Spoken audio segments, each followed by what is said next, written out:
Hello everyone, कैसे हैं आप लोग। उम्मीद करता हूं कि आप लोग अच्छे होंगे। स्टूडेंट्स, अभी जस्ट एनटीपीसी का स्टेज 1 का एग्जाम लगभग हो चुका है, क्योंकि 7th जो इसका फेज है वो एग्जाम अब होने वाला है। तो लगभग एनटीपीसी का स्टेज 1 का बोल सकते हैं कि हो चुका है। और एनटीपीसी का जिनको लगता है कि एग्जाम ठीक ठाक गया है, ठीक है, वो लोग स्टेज 2 के लिए मतलब मेंस एक तरह से बोल सकते हैं, उसके लिए तैयारी कीजिए, ठीक है ना। क्योंकि कटअप बहुत ज्यादा, मुझे नहीं लगता है कि कटअप बहुत ज्यादा हाई जाएगा, ठीक है। बहुत ज्यादा हाई नहीं जाना चाहिए, इसीलिए आप लोग पॉजिटिव सोचिए, ठीक है, और हिम्मत रखिए और इसके बाद स्टेज 2 का तैयारी करते रहिए। लेकिन हाँ, जो लोग ग्रुप डी का फॉर्म फिल किए हैं वो लोग भी अब बहुत ज्यादा रेस्ट उनको करने का मौका नहीं मिल पाएगा, ठीक है। बहुत ज्यादा रेस्ट हो गया है, तो अब पढ़ाई को शुरू कीजिए। ये मत सोचिए कि अभी टाइम लगेगा, ठीक है। ग्रुप डी का एग्जाम बहुत जल्द होने वाला है। मुझे लगता है कि हो सकता है 2-3 महीने के अंदर में, ठीक है, इसका एग्जाम हो जाए। 1.5-2 महीने इस तरह कुछ अभी ऑफिशियल अभी फाइनल डेट आया नहीं है, लेकिन बहुत जल्द हो जाएगा। तो सब लोग जाग जाइए और तैयारी कीजिए। और हाँ, एनटीपीसी ने जितना भी जीएस का क्वेश्चन पूछा था स्टेज 1 में, वो सभी क्वेश्चंस भी मैं करवा दूंगा, ताकि कभी भी कोई एग्जाम में हम जाएंगे तो उस वीडियो को एक बार देख लीजिएगा। कहीं आप जर्नी कर रहे हैं, ठीक है, ट्रेवल कर रहे हैं, तो आपको ज्यादा बुक्स ज्यादा कैरी करना ना पड़े। तो वो सब जितना एग्जाम हो चुका है, जीएस के क्वेश्चन पूछे गए हैं, हो सकता है स्टेज 2 में फिर से पूछ दे, या फिर ग्रुप डी में वो सब क्वेश्चन पूछ दे, तो वो सब भी मैं करवा दूंगा। आज के वीडियो में मैं लेकर आया हूं, छोटा ही वीडियो है, मैं लेकर आया हूं कि जो ऑर्गेनाइजेशन है, अलग अलग जो संगठन होते हैं, तो कौन सा ऑर्गेनाइजेशन है जिसका हेडक्वार्टर कहां पर है और किस ईयर में उसका इस्टेब्लिशमेंट हुआ था, मतलब कि कौन से वर्ष में उसका स्थापना हुआ था। तो उससे रिलेटेड क्वेश्चन हर एक एग्जाम में पूछे जाते हैं, ग्रुप डी में भी पूछा जाएगा, हर एक एग्जाम में पूछा जाएगा, ठीक है। तो चलिए एक एक करके हम लोग देखते हैं। जो पहला जो पॉइंट है वो है, जो ऑर्गेनाइजेशन है पहला, वो है यूएनओ, यानी यूनाइटेड नेशंस ऑर्गेनाइजेशन। इसका हेडक्वार्टर न्यूयॉर्क, यूएसए है ना, यूएसए में है, ठीक है, न्यूयॉर्क। और ईयर इस्टेब्लिशमेंट कौन सा है, तो 1945, 1945, ठीक है। मैं जल्दी जल्दी बोलता हूं, ठीक है, रैपिड फायर के जैसा, ताकि फायदा हो पाए, आप सुनते जाइए इसको जल्दी जल्दी। सेकंड है UNICEF, United Nations Children's Fund, New York, USA, 1946। Next, UNCTAD, United Nations Conference on Trade and Development, Geneva, Switzerland, 1964, 1964। Next है WHO, World Health Organization, Geneva, Switzerland, 1948। Next ILO, International Labour Organization, Geneva, Switzerland, 1919, 1919। ICRC, International Committee of the Red Cross, Geneva, Switzerland, 1863, 1863। WTO, World Trade Organization, Geneva, Switzerland, 1995, 95। UNESCO, United Nations Educational, Scientific and Cultural organisation, Paris, यानी France में है Paris, ठीक है, और 1945, 1945। WMO, world meteorological organisation, Geneva, 1950। OPEC organisation, यानी 1950।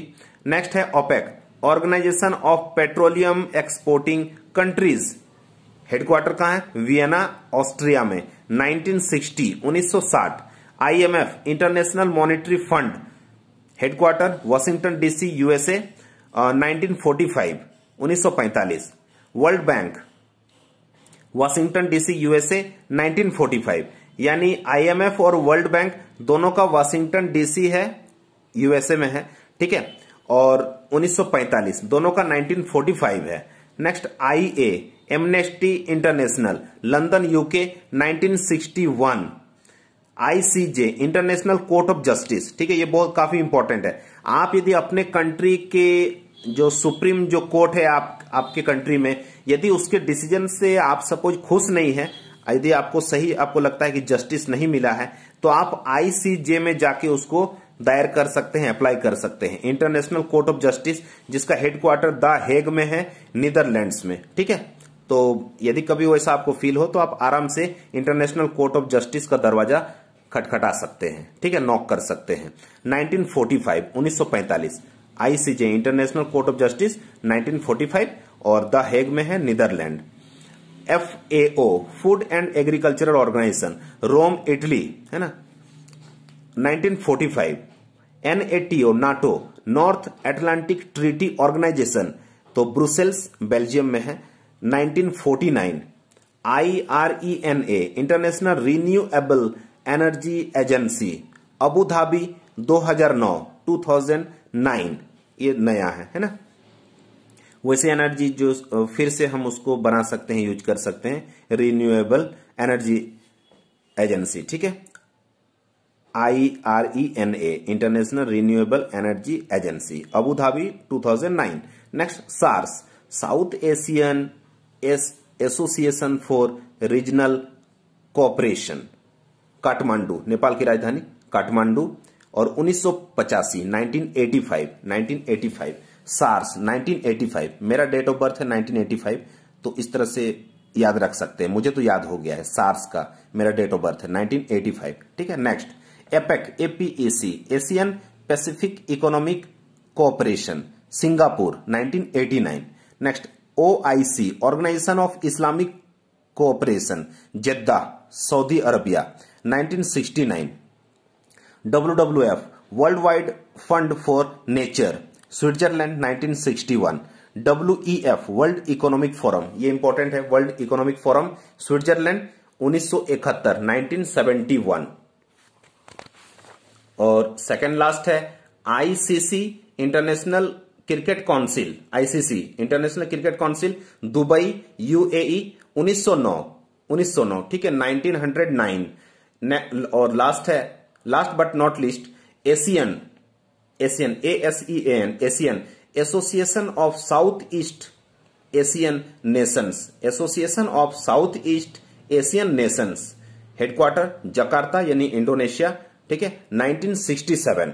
तो hope करता हूं कि ये जो हेडक्वार्टर है, ऑर्गेनाइजेशन है, उनकी हेडक्वार्टर और उनका इस्टेब्लिशमेंट का ईयर है, आप इसको अच्छे से देख लिए होंगे।